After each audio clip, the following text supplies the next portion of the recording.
Hello guys, இன்றைக்கி வந்துட்டு சாமரிசியில் வந்துட்டு மிளகு பொங்கல் செய்ய போகிறோம்.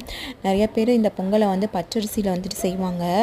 பட் வந்து சாமரிசியில் செஞ்சோம் அப்படின்னா வந்துட்டு ரொம்பவே ஹெல்த்தி. இது எப்படி பண்ணுறது அப்படின்னா வந்துட்டு இந்த கிளாஸ் அளவு ஒரு 3/4 கிளாஸ் வந்துட்டு சாமரிசியை வந்துட்டு நல்லா கழுவி ஊற வச்சுருக்கேன்.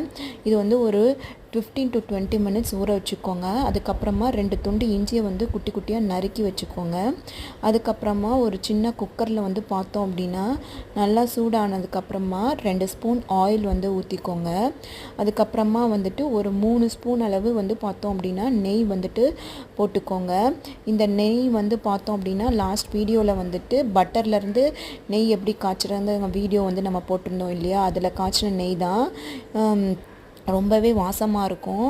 நீங்களும் நெய்லாம் வந்துட்டு வெண்ணெய் வாங்கி அதிலேருந்து உருக்கிக்கோங்க. நெக்ஸ்ட்டு வந்து பார்த்தோம் அப்படின்னா வந்துட்டு ஒரு 1.5 ஸ்பூன் அளவு ஜீரகம், 1.5 ஸ்பூன் அளவு மிளகு வந்துட்டு போட்டுக்கோங்க. நல்லா வந்துட்டு சாட்டே பண்ணதுக்கப்புறமா நம்ம குட்டி குட்டியாக நறுக்கி வச்சுருக்கோம் இல்லையா இஞ்சி, அதை போட்டு ஒரு 2 மினிட்ஸ் அளவு நல்லா வந்துட்டு சாட்டே பண்ணிக்கோங்க. நல்லா சாட்டே ஆனதுக்கப்புறமா வந்து நம்ம ஊற வச்சுருக்கோம் இல்லையா நம்ம சாமரிசி, அதை நல்லா வந்து தண்ணியெல்லாம் வடிகட்டிட்டு அதுக்கப்புறமா வந்துட்டு போட்டுருங்க. அதுக்கப்புறம் இதுக்கு தண்ணி அளவு வந்து பார்த்தோம் அப்படின்னா வந்துட்டு 3/4 கிளாஸ் சாமரிசிக்கு வந்து பார்த்தோன்னா அதே கிளாஸில் வந்துட்டு நான் வந்து 5 கிளாஸ் தண்ணி வந்து ஊற்றினேன். ஒவ்வொருத்தவங்க 4 கிளாஸ் தண்ணி இல்லைன்னா 1 கிளாஸ் பால் கூட ஊற்றிக்கோங்க. அதுவும் வந்துட்டு க்ரீமியாக இருக்கும். அதுக்கப்புறம் தேவையான அளவு உப்பு போட்டு நல்லா வந்துட்டு பார்த்தோம் அப்படின்னா கொதிக்க விடுங்க. கொதித்ததுக்கப்புறமா வந்துட்டு நம்ம வந்து குக்கரை வந்துட்டு மூடி வச்சு விசில் போட்டு பார்த்தோன்னா இதுக்கு எவ்வளோ விசில் நான் விட்டேன் அப்படின்னா வந்துட்டு ஒரு 10 விசில் கிட்ட விட்டுருப்பேங்க. ஸ்லோ ஃப்ளேமில் வச்சுட்டு ஒரு 10 விசில் வர வரைக்கும் விட்டுருங்க.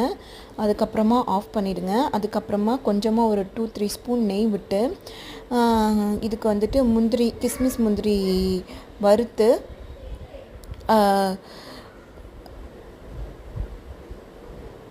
கிஸ்மிஸ் முந்திரியை வந்துட்டு வறுத்துக்கோங்க. நல்லா வறுத்ததுக்கப்புறமா வந்துட்டு அதுக்கப்புறம் குக்கரில் வந்து கேஸ் போனதுக்கப்புறமா நல்லா வந்துட்டு இதான் வந்துட்டு நமக்கு கேஸ் போனதுக்கப்புறம் நமக்கு கிடச்சிருக்க பொங்கல். அதில் வந்து பார்த்தோம் அப்படின்னா நம்ம வறுத்து வச்சுருக்கோம் இல்லையா கிஸ்மிஸ் முந்திரி, அதை போட்டு நல்லா வந்துட்டு கிண்டிக்கோங்க. பொங்கல் மாதமே செம்மையாக இருக்கும். நீங்களும் வந்து இந்த மாதிரி பொங்கல் வந்து உங்கள் வீட்டில் ட்ரை பண்ணி பாருங்கள். இந்த வீடியோ பிடிச்சிருந்தா நம்ம சேனலை வந்துட்டு சப்ஸ்கிரைப் பண்ணுங்கள்.